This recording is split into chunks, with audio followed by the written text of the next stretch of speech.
right, 27 minutes has gone past the hour of 9, and you're still listening to Today 95.1 FM. And of course, we're going to continue with the show. But yesterday, if you remember, we were talking about whether we have seen the change that this administration had chanted before they came on board. I mean, it is almost a year, and people are beginning to evaluate and find where indeed they can feel the change, and if they do feel it, whether it is positive or not. And we're supposed to have done this yesterday, but we're unable to get across to him yesterday. But we do have him now, and he is the senior special advisor to the president on media and publicity, Mr. Femi Adeshino. It's good to have you. I'll be via the phone. Good morning. Good morning. Good morning. It's been a year. How would you claim the journey has been for this administration for the entire year that they've been on board? Well, I'd rather the people outside the administration be the ones that will assess. It is said that the onlooker sees more of the game than the people playing it. But since you have asked, okay, let me also try to give some... Thank you. How has it been in the past 1 year? I'll say it has been good. It has not exactly smooth sailing, but I'll say by and large, it has been well. Do you think that with the change mantra that the APC, carried along throughout their campaigns, that they have stayed true to that, to bring forth the kind of change the promised Nigerians within the year they've been on board? Yes, in fact, the very kind of leadership we have in itself is change. You have a leadership that you can trust. You have a leadership that you can believe. You have a leadership that is working for the good of the country. You have a leadership that is transparent, that is accountable. That is in itself is change. You saw what happened with the fuel price increase recently. Yes. Compare it to what had always happened each time fuel prices were increased. We always went to war virtually because we never trusted the government. We never believed the government.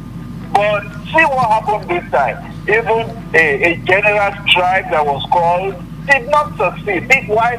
Because the people believe in the government. The people trust the government. Believability ratio is very high. So that is changing itself. And then in other phases and facets of our national life, change is beginning to manifest, and it will percolate down the line as we go along. Don't forget that it is a 48-month mandate. We have just spent 12. That leaves us with 36 more months. So it's work in progress. Oh, okay. For so many Nigerians, though, this change has culminated for them into suffering. They have found themselves impoverished. They found themselves out of work. They found that it is difficult for them to sustain their livelihoods. It is difficult for them to do the ordinary things they could have done with the past years with this government on board.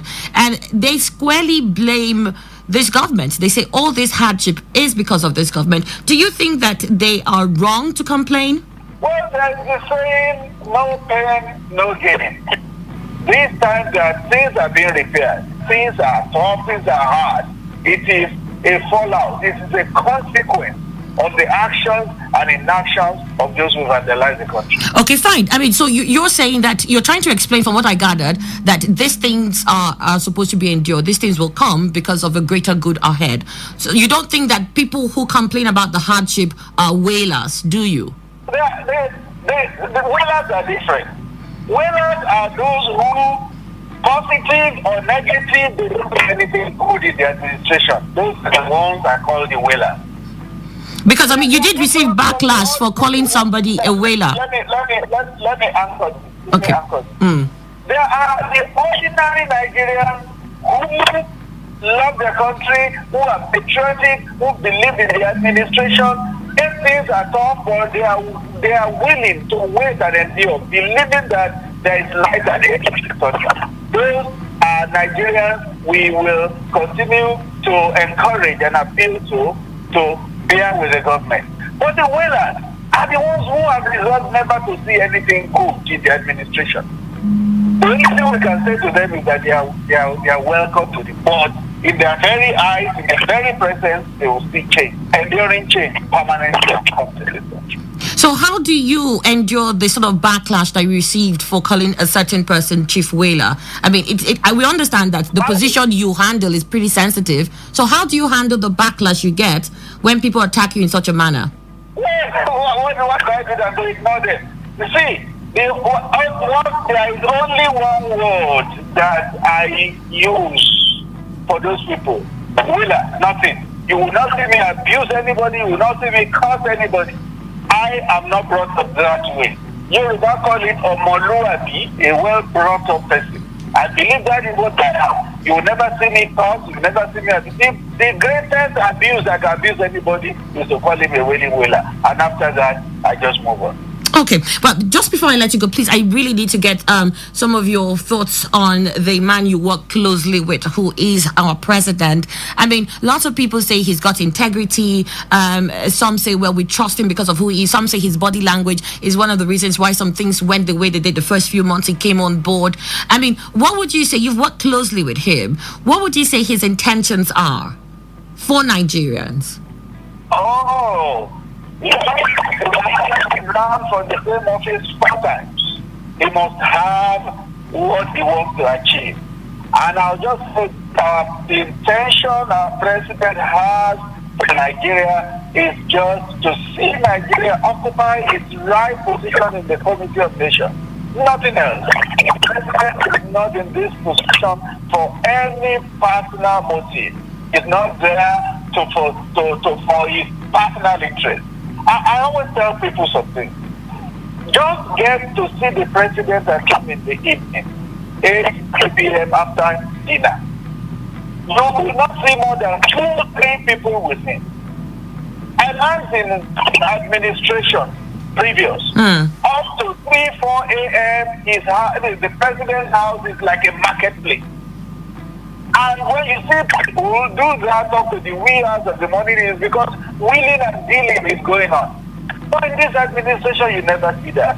The president orders his schedules, he sends people as he needs to see them. In the evening, he relaxes and he's with his family. You won't see any deals going on. In fact, who is the person that will have the confidence or the foolhardiness to go and meet our president and say, I have come to cut a deal? That person must be very bold. Very bold. Okay. So the president has no other thing actuating than the law and the book. You make it sound like he has his days well planned out. He understands structure and he sticks to it. Yes. I mean, that is how you come off with what you answered. Exactly. Okay. Very well planned. Very well structured. The morning hours when he gets to the office, the first thing he does is to look at the media highlights, which my office will have prepared for him. But he looks at the media highlights, goes to the newspapers, then there is a schedule already well laid down for him, which he follows scrupulously till it closes. Fantastic. So for a man who has his days well planned out like this, how do we get the incident of his cancellation to his trip to Lagos? And we understand they said it was difficulty in scheduling.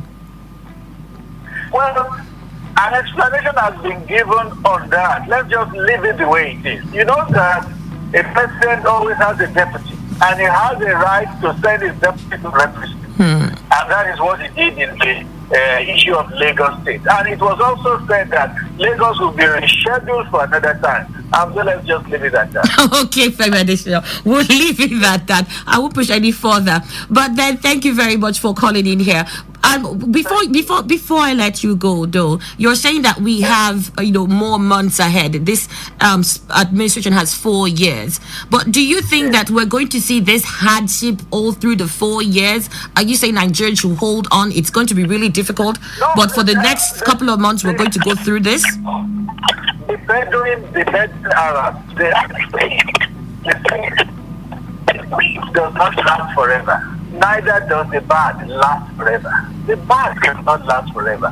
Hardship can never last forever because you have a government that is working for the people. It's easier after 18 months. We have spent now. So let's be hopeful. Let's continue to pray. Let's continue to support, and we will see change coming, and hardship will give way to. Well, at least some Nigerians are happy that, well, after 4 years, they can always make do with either keeping the administration on board if they have, succeeded in keeping to your promises, or voting them out. That is democracy. That indeed is democracy. Thank you very much, Senior Special Assistant to the President on Media and Publicity. It was a pleasure having you on. Thank you.